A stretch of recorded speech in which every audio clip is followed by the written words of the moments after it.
విలేకరులకి తోటి వ్యాపార వారు అందరికీ నమస్కారం. నేను శ్రీశైలం జనరల్ సెక్రటరీ. నా పేరు సురేష్. మా బుడ్డ రాజశేఖర రెడ్డి అన్న గారు శ్రీశైలంకు వస్తుండగా వారు ఇక్కడ ఇష్టకామేశ్వర్ గేటు దగ్గర నుంచి వస్తుండగా వాళ్ళు సైరన్ వేసుకుంటూ వచ్చారు.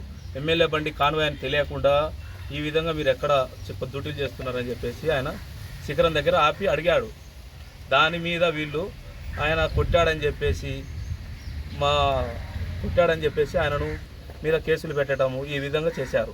వారు వాళ్ళని శ్రీశైలం ఎందుకు తీసుకొచ్చారంటే ఆయన చేసిన డెవలప్మెంటు ఇవన్నిటిని చూపించాడు. లింగాలగట్లో రోడ్లకు అడ్డుపడుతున్నారు. ఇక్కడ లింగాలగట్లో బోయ క్యాంపులు అడ్డుపడుతున్నారు రోడ్లు వేయనీయకుండా. దాని గురించి మీరు ఎందుకు ఆయన ఇలా చేస్తున్నారు అని చెప్పేసి ఎమ్మెల్యే గారు అడిగారు. దాని మీద వీళ్ళు కేసులు పెట్టడానికి ఎన్నో తప్పుదారులు పట్టిస్తున్నారు. కొందరు రాజకీయ నాయకుల వల్ల దీన్ని సపోర్ట్ తీసుకొని వాళ్ళు బుడ్డ రాజశేఖర రెడ్డి మీద కేసులు పెడితే ఇక్కడ అభివృద్ధి ఆగిపోతాయి, మా ఫారెస్ట్కి అడ్డు ఉండదు అని చెప్పేసి లింగాలగట్టు చెక్పోస్ట్ దగ్గర శనివారం ఆదివారం వచ్చేసి కొన్ని లక్షలు వస్తాయి. శిఖరం దగ్గర వస్తాయి. లోకల్ వాళ్ళ బండ్లు పోనీకి కూడా టోల్గేట్ కట్టాలి. ఇక్కడ పళ్ళు అమ్ముకుంటారు ముఖద్వారం దగ్గర, వాళ్ళకు ఎత్తేసిర్రు. వాళ్ళందరూ ఎమ్మెల్యే దగ్గరికి వచ్చి అయ్యా మేము 50 కుటుంబాలు ఉన్నాయి, మాకు పర్మిషన్ ఇప్పియండి, మేమేదో అమ్ముకుంటామంటే కూడా ఎమ్మెల్యే గారి మాట ఇంత కూడా లెక్క చేయట్లేదు. ఇంకా మాలాంటి సాధారణమైన ప్రజలను ఏడ గుర్తిస్తారు వాళ్ళు?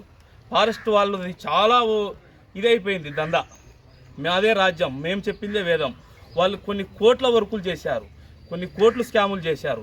ఇవన్నీ ఎమ్మెల్యే గారు ఎక్కడ బయటికి తీస్తారు, ఇవన్నీ ఏం చేస్తారని చెప్పేసి వాళ్ళు భయంతో కావాల్సి పవన్ కళ్యాణ్ దగ్గరికి తీసుకెళ్ళి సార్ దగ్గరికి ఎమ్మెల్యేని ఇక్కడ నుంచి ఏదో ఒకటి చేయాలని చెప్పేసి చాలా కుట్ర పన్ని కొంతమంది రాజకీయ నాయకులతోటి కుమ్మక్కయ్యి ఈ విధంగా చేస్తున్నారు.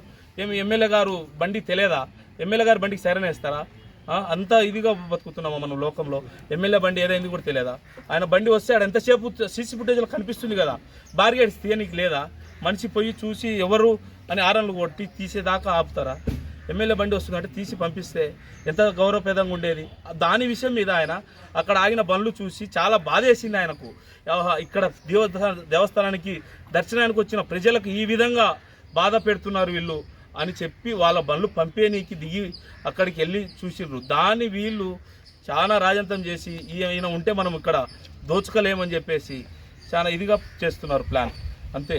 దీన్ని దయచేసి పవన్ కళ్యాణ్ సార్ గారు కానీ చంద్రబాబు నాయుడు సార్ కానీ నమ్మొద్దు.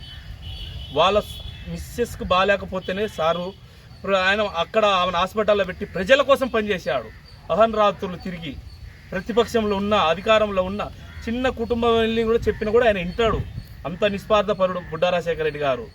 దాన్ని గమనించి ఎమ్మెల్యే గారు సీఎం చంద్రబాబు నాయుడు సారు ఎవరు ఏంది ఏం కథ అని చెప్పి దీని మీద ఒక కమిటీ వేసి ఫారెస్ట్ వాళ్ళు చేస్తున్న అక్రమ దందాను బయటికి తీయాలని మేము ఇక్కడ నుంచి డిమాండ్ చేస్తున్నాం.